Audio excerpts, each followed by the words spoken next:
Господин Танасовски, како во моментот се одвива протокот на стоки, на услуги кон Македонија со оглед на тоа дека голем дел од границите во Западен Балкан па и низ Европа се затворени, со какви проблеми се соочувате како царински испостави? Настанаа доста проблеми во однос на протокот на слободна стока и на патници на самите гранични преводи ширум Западен Балкан и секако во Европската Унија. Се презедоја чекори да се изврши координација првично на ниво на Западен Балкан во однос на тоа да дојде до некое регулирање на протокот на стоки, бидејќи сепак на почетокот застоите беа големи, доцнењата на камионите не само со она што представува репроматеријал, него и она што представува основен продукт беа доста големи и сега би можел да кажам после тие недела-две координации кои се направија, се воведе некој вид на послободен проток на стоки и можам да кажам дека основните продукти немаме големи доцнења, а како што знаете и со носењето на заклучокот на владата, ќе се воведат и тие зелени коридори во однос на слободен проток на прехранбени, медицински продукти и опрема, а секако и на другата потребна стока за самата економија. Каде го имате во моментов најголемиот проблем и во која земја се заглавени најмногу македонски превозници? Она што се соочуваме сега е проблемот со забраната за влез на патници, па и на шофери со од 46 земји во Турција, каде во овој момент се најголеми редиците.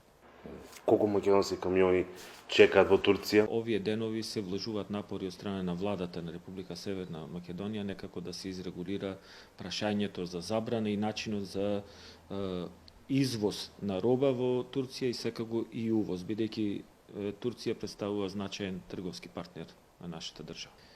Во однос на бројот на камиони кои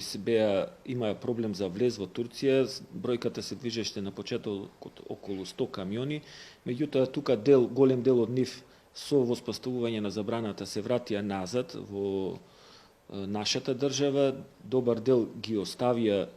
таму паркирани, а самите шофери се вратија назад, а некои успеа и да се снајдат со тоа што воспоставија контакт со турски компании кои им ги презедоја приколките, извршија истовар на робота и истите ќе им ги товарат на воз и ќе им ги испорачаат во некоја од земјите од Европската Унија, каде нашите, да речем, компании со шоферите со влекачи ќе одат и ќе ги преземат истите. И тешко ли е справувањето со една ваква глобална пандемија и на вонредна ситуација во која што се наоѓа и нашата држава?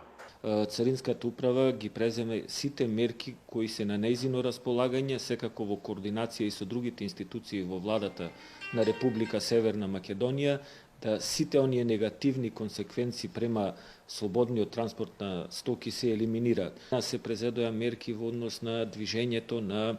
она што беше неопходно во тој момент, а тоа беше на етил алкохолот, бидејќи тоа представува акцизна стока. Царинската управа излезе во пресред на болниците и на јавните и здравствени установи, како и на аптеките, и тука ја олесни комплетната постапка на дистрибуција на самиот етил алкохол, како и дистрибуцијата на етил алкохолот до компаниите кои произведуваат разни дезинфициенти.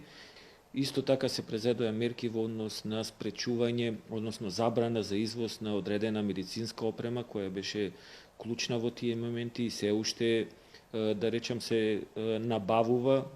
И она што беше важно е да се воспостави контрола врз прехранбените продукти и затоа се презеде забраната за извоз за брашно и пченица, со што верувам се стабилизира и пазарот, а и се овозможи да се имаат оние минимум државни резерви со кои ќе се гарантира дека во наредниот период ќе нема недостаток од тие продукти. Благодарам за интервјуто за Гласот на Америка. Благодарам.